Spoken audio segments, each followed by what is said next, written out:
Election result அன்னைக்கு stock market ஏன் crash ஆனுச்சு, crash ஆனதுக்கான காரணம் என்ன, அது எப்படி ரெக்கவரி ஆகும் அப்படிங்கிற ஒரு கேள்வியோடலாம் இருக்கீங்களா? அப்போ இந்த வீடியோ உங்களுக்கு தான். வீடியோக்குள்ளே போகிறதுக்கு முன்னாடி நம்மளோட சேனலை லைக் பண்ணுங்கள், சப்ஸ்கிரைப் பண்ணாமல் அந்த சப்ஸ்கிரைப் பண்ணுங்கள். வாங்க வீடியோக்குள்ளே போகலாம். ஜூன் 4 எலெக்ஷன் ரிசல்ட் வந்துக்கிட்டே இருந்துச்சு. ஒரு பக்கம் நம்ம நாட்டோட அடுத்த பிரதமர் யார் அப்படின்னு சொல்லி நம்ம எல்லாரும் ஆவலாக எதிர்பார்த்துக்கிட்டு இருந்த நேரத்தில் இன்னொரு பக்கம் பார்த்தீங்கன்னா ஸ்டாக் மார்க்கெட் கிராஷ் ஆனிச்சு. அதுவும் கடந்த 4 வருஷத்தில் இல்லாத அளவுக்கு அன்னைக்கு கிராஷ் ஆனிச்சு. அதுக்கெல்லாம் காரணம் என்ன அப்படின்னு கேட்டிங்கன்னா எக்ஸிட் பூல் தான். இந்த எக்ஸிட் பூல் பார்த்தீங்கன்னா எல்லா ஸ்டேட்லையும் எலெக்ஷன் முடிஞ்சதுக்கப்புறம் அவங்க ஒரு டேட்டா வெளியிடுவாங்க. என்ன அப்படின்னு கேட்டிங்கன்னா எல்லா ஸ்டேட்லையும் யார் மெஜாரிட்டியாக இருப்பா, யார் ஜெயிப்பா அப்படிங்கிற டேட்டா ஒரு ரஃபாக கொடுப்பாங்க. ஒரு மக்களிடையே ஒரு டேட்டா கலெக்ட் பண்ணி அவங்க ஒரு ரிசல்ட் கொடுப்பாங்க.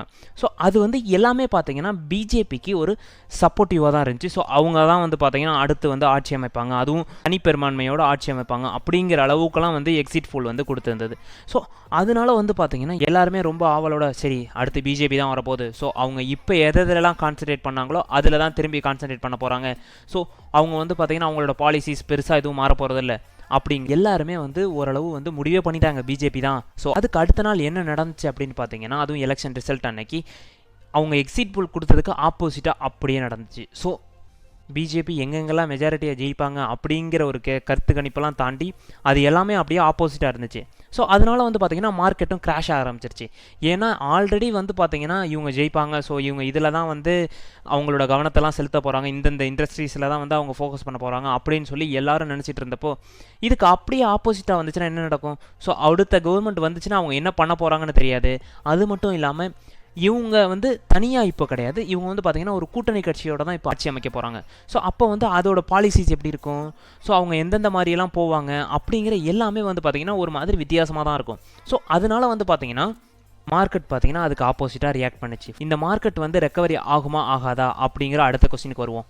நம்மளோட லாஸ்ட் வீடியோவிலே போட்டிருந்தோம் நல்ல வாலட்டிலிட்டி இருக்கும் அப்படின்னு சொல்லி.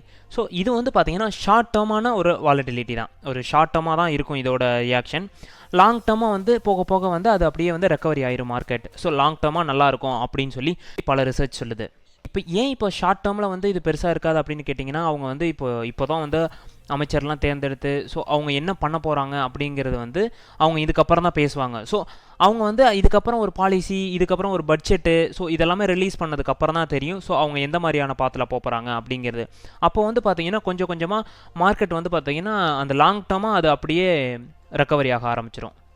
சரி, லாங் டேர்மாக எப்படி அது ரியாக்ட் ஆகும் அப்படின்னு பார்த்தீங்கன்னா அவங்க அமைச்சர் எல்லாமே பதவி ஏற்று ஸோ அவங்க சூஸ் பண்ணதுக்கப்புறம் தான் அவங்களோட ஸ்டைல் எப்படி இருக்குது, ஸோ அவங்க எப்படிலாம் ஐடியாஸ் இம்ப்ளிமெண்ட் பண்ண போகிறாங்க அப்படிங்கிறதெல்லாம் பொறுத்து தான் பார்த்தீங்கன்னா மார்க்கெட் ஸ்லோவாக ரெக்கவரி ஆகும். அதுவும் லாங் டேர்மாக நல்லாவே ரெக்கவரி ஆகிரும், நல்லா போகும். ஃப்யூச்சரில் ஸ்டாக் மார்க்கெட் சூப்பராக ரன் ஆகும் அப்படின்னு சொல்லி பல ரிசர்ச் சொல்லுது.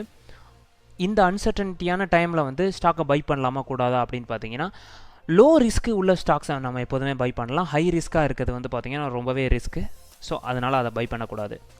இதே மாதிரி உங்கள் ஃப்ரெண்ட்ஸும் ஸ்டாக் மார்க்கெட்டில் என்ன நடந்துச்சு எலெக்ஷன் அன்னைக்கு அப்படின்னு தெரியாமல் இருக்க அவங்களுக்கும் இந்த வீடியோவை ஷேர் பண்ணுங்கள். பாய்.